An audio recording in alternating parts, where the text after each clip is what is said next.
ಮುಚ್ಚಿಟ್ಟ ಸತ್ಯ ಹೊರಗಡೆ ಬರ್ತಾ ಇದೆ ಸ್ನೇಹಿತರೆ. ಮುಚ್ಚಿಟ್ಟ ಸತ್ಯಗಳು ಹೊರಗಡೆ ಬರ್ತಾ ಇದೆ. ಸತ್ಯ ಹೊರಗಡೆ ಬರಲೇಬೇಕು. ಇದೇ ನಮ್ಮ ಹೋರಾಟ, ಇದೇ ನಮ್ಮ ಗುರಿ. ಸತ್ಯ ಸಾಯ್ಲಿಕ್ಕೆ ಬಿಡಬಾರ್ದು. BLR ಪೋಸ್ಟ್ ಇವತ್ತು ಒಂದು ಪೋಸ್ಟನ್ನು ಹಾಕಿದೆ. ಆಘಾತಕಾರಿ ವಿಚಾರಗಳನ್ನು ಪೋಸ್ಟ್ನಲ್ಲಿ ಹೇಳಿದೆ. ಇವತ್ತು SIT ತನಿಖೆ ಮಾಡ್ತಾ ಇದೆ.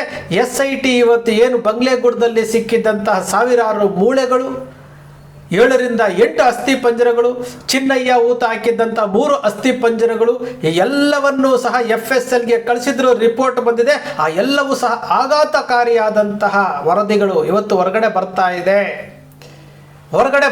ಇದೆ. ಮುಚ್ಚಿಟ್ಟ ಸತ್ಯಗಳು ಇವತ್ತು ಹೊರಗಡೆ ಬರ್ತಾ ಇದೆ.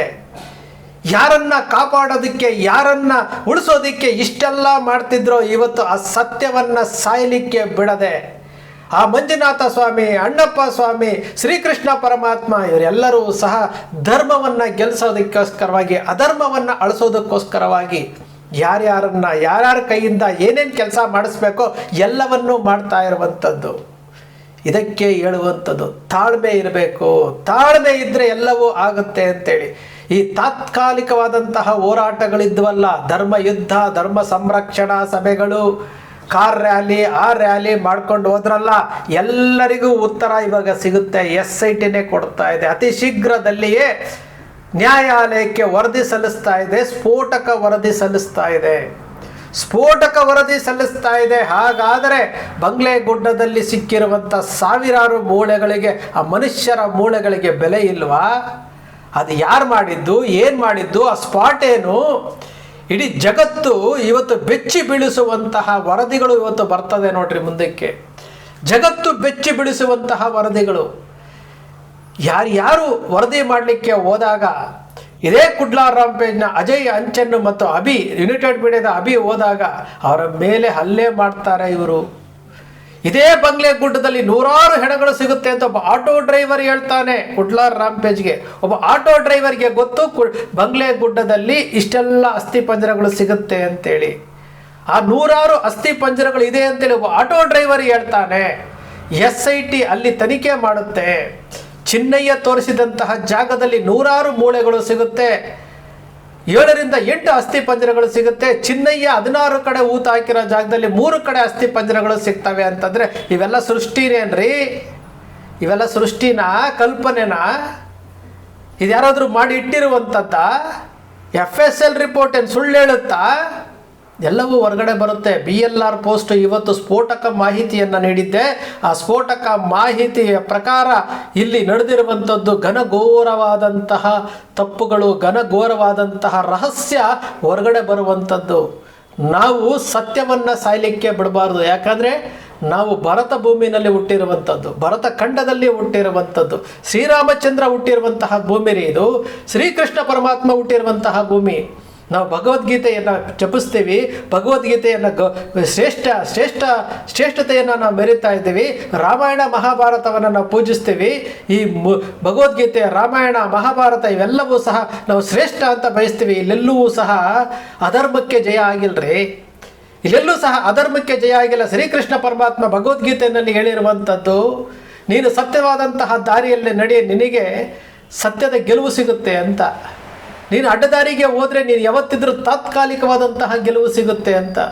ಸಂಭವಾಮಿ ಯುಗೆ ಅಧರ್ಮ ಹೆಚ್ಚಾದಾಗ ನಾನು ಅವತಾರ ಎತ್ಕೊಂಡು ಬರ್ತೀನಿ ಅಂತಂದರೆ ಈ ಅವತಾರಗಳೇ ನಾವು ಪದೇ ಹೇಳ್ತಾ ಇರ್ತೀವಿ. ಈ ಅವತಾರಗಳು ಯಾರೂ ಅಲ್ಲ, ಸೌಜನ್ಯ ಹೋರಾಟಗಾರರು. ಈ ಅವತಾರಗಳು ಬೇರೆ ಯಾರೂ ಅಲ್ಲ, ಹಿರಿಯ ವಕೀಲರಾದಂತಹ ಬಾಲನ್ರವರು. ಈ ಅವತಾರಗಳು ಬೇರೆ ಯಾರೂ ಅಲ್ಲ, ಸುಪ್ರೀಂ ಕೋರ್ಟ್ನಲ್ಲಿ ಸೌಜನ್ಯ ಪರವಾಗಿ ವಾದ ಮಾಡ್ತಾ ಇರುವಂತಹ ವಕೀಲರು. ಈ ಅವತಾರಗಳು ಬೇರೆ ಯಾರೂ ಅಲ್ಲ, ಮೋಹಿತ್ ಅವರು, ಅಕ್ಷತಾ ಶೆಟ್ಟಿ ಅವರು, ಬಾಲಕೃಷ್ಣ ಅವರು, ಇಂತಹ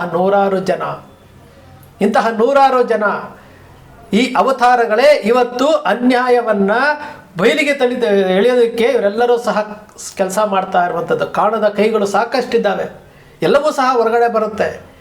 ಇಲ್ಲಿ ಒಂದು ಮುಚ್ಚಾಕ್ಲಿಕ್ಕೆ ಹೋದರು, ಹೋರಾಟಗಾರರನ್ನು ಹಣಿಲಿಕ್ಕೆ ಹೋದರು, ಹೋರಾಟಗಾರರ ತಪ್ಪಿತಸ್ಥರನ್ನಾಗಿ ಮಾಡಲಿಕ್ಕೆ ಹೋದರು, ಹೋರಾಟಗಾರರ ಆತ್ಮಸ್ಥೈರ್ಯ ಕುಗ್ಗಿಸೋಕ್ಕೆ ಹೋದರು. ಯಾರ್ಯಾರು ವರದಿ ಮಾಡ್ತಿದ್ರು ಎಲ್ಲ ವರದಿಗಾರರನ್ನು ಖರೀದಿಗೆ ತೆಗೆದುಕೊಂಡು ಸ್ಯಾಟಲೈಟ್ ಚಾನಲ್ಗಳನ್ನ, ಯೂಟ್ಯೂಬರ್ಸ್ಗಳನ್ನ ಎದುರಿಸೋಕ್ಕೆ ನೋಡಿದ್ರು. ಇವತ್ತು ಅಷ್ಟೆಲ್ಲ ಆದರೂ ಸಹ ಸತ್ಯ ಹೊರಗಡೆ ಬರ್ತಾ ಇದೆಯಲ್ಲ.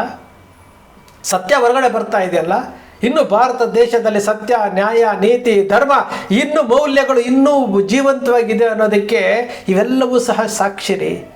ಇವತ್ತು ನಾವು ಪಾಶ್ಚಿಮಾತ್ಯ ಸಂಸ್ಕೃತಿಗೆ ಒಗ್ಗೋಗಿದ್ದೀವಿ, ನಾವು ನಂಬೋದಿಲ್ಲ ಅಂತ ಹೇಳ್ತೀವಿ. ಆದರೆ ಒಳ ಮನಸ್ಸಿನಲ್ಲಿ ನಾವು ಸತ್ಯ ಗೆಲ್ಲಬೇಕು ಅಂತಾರಲ್ಲ, ಅವನು ನಿಜವಾದಂತಹ ಭಾರತೀಯ.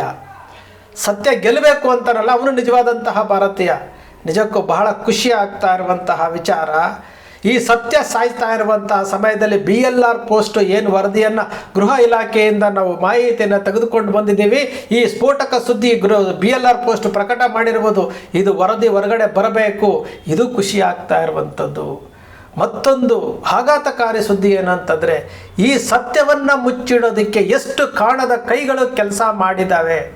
ಈ ಜೀವಗಳನ್ನು ತೆಗೆದು ಈ ಲಕ್ಷಾಂತರ ಜೀವಿಗಳಿಗೆ ಮನುಷ್ಯ ಜೀವಿ ಮಾತ್ರ ಶ್ರೇಷ್ಠ ಜೀವಿ ಅಂತ ಹೇಳ್ತೀವಿ.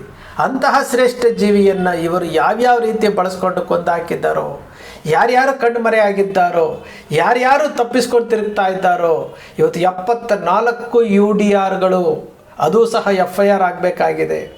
ಅದನ್ನು ಬಾಲನ್ನವರು ಫಾಲೋ ಅಪ್ ಮಾಡ್ತಾ ಇದ್ದಾರೆ. 74 UDRಗಳು ಅದು FIR ಆಯಿತು ಅಂತಂದರೆ ಇನ್ನೆಂತಹ ಸ್ಫೋಟಕ ಸುದ್ದಿಗಳು ಹೊರಗಡೆ ಬರ್ಬೋದು. ಎಲ್ಲವೂ ಸಹ ಕಾನೂನು ರೀತಿಯಲ್ಲಿ ಹೋಗ್ತಾ ಇರುವಂಥದ್ದು, ಸತ್ಯದ ಹಾದಿನಲ್ಲಿ ನಾವು ಹೋಗ್ತಾ ಇರುವಂಥದ್ದು. ಯಾವತ್ತೂ ಸಹ ಸತ್ಯದ ಹಾದಿಯನ್ನು ನಾವು ಬಿಟ್ಟಿಲ್ಲ. ಏನೋ ಒಂದು ವಿಡಿಯೋ ಮಾಡಬೇಕು, ಏನೋ ಒಂದು ಹೇಳಿದ್ರು ಅಂತಲ್ಲ. ಆದರೆ ಒಂದಂತೂ ಸತ್ಯ, ಯಾರ್ಯಾರು ಈ ಅತ್ಯಾಚಾರಗಳನ್ನು ಮಾಡಿಕೊಂಡು ಯಾರ್ಯಾರು ಅಮಾನವೀಯವಾಗಿ ಮನುಷ್ಯರನ್ನು ತಿಂದು ಮುಗಿಸಾಕಿದ್ದಾರಲ್ಲ, ನರಭಕ್ಷಕರಿಗಿಂತಲೂ ಕೆಟ್ಟದಾಗಿರುವಂತಹ ಇವರ ವರ್ತನೆಗಳು, ಇವರ ನಡವಳಿಕೆಗಳು ಈ ತನಿಖೆಯ ಮೂಲಕ ಹೊರಗಡೆ ಬರುತ್ತೆ. SIT ಪ್ರಾಮಾಣಿಕವಾಗಿ ಕೆಲಸ ಮಾಡಿದ್ದೆ, ಆದರೆ ಪ್ರಾಮಾಣಿಕವಾಗಿ ಕೆಲಸ ಮಾಡ್ತಾ ಇದೆ ಅಂತೇಳಿ BLR ಪೋಸ್ಟ್ನ ಪೋಸ್ಟ್ಗಳು ಹೇಳ್ತಾ ಇದೆ.